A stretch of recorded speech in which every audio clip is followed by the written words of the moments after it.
One of President Joe Biden's final acts before leaving office has been to notify Congress of a planned $8 billion arms sale to Israel, according to recent reports. The weapons sale would include various munitions that the US has previously given to Israel and Israel has been using on Gaza. Artillery shells, precision-guided munitions, missiles for jets, attack helicopters, 500-pound warheads, along with other munitions would be included in this deal.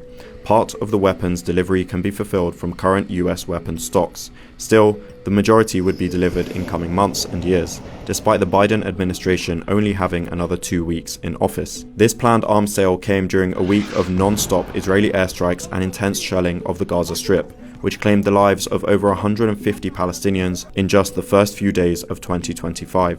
The US has continued to deliver weapons to Israel as Israel faces charges of genocide at the International Court of Justice for its deadly bombardment and destruction of Gaza with the use of American weapons, and as arrest warrants were issued by the International Criminal Court for Israel's senior political leadership figures, Prime Minister Benjamin Netanyahu and former Defense Minister Yoav Gallant, for war crimes committed in Gaza. Critics have warned that the continued US military support to Israel would make the US complicit in war crimes committed on Gaza and against its population. One of the latest US weapons shipments was back in August 2024 when the US approved the sale of $20 billion in fighter jets and other military equipment to Israel.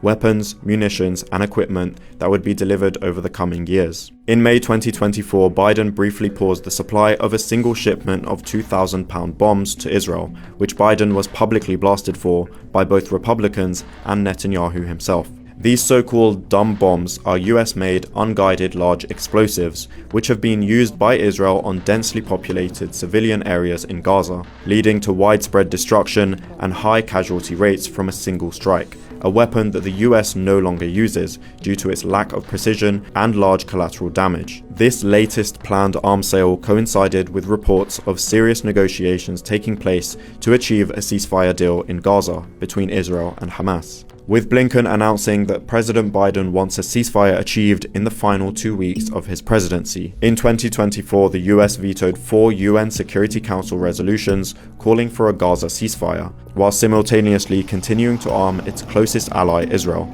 spending over $22 billion supporting Israel's military since October 2023, weapons which Israel has used to kill over 45,000 people and destroy most of Gaza's buildings and infrastructure. These are just some of the actions and policies that the Biden administration will be remembered for.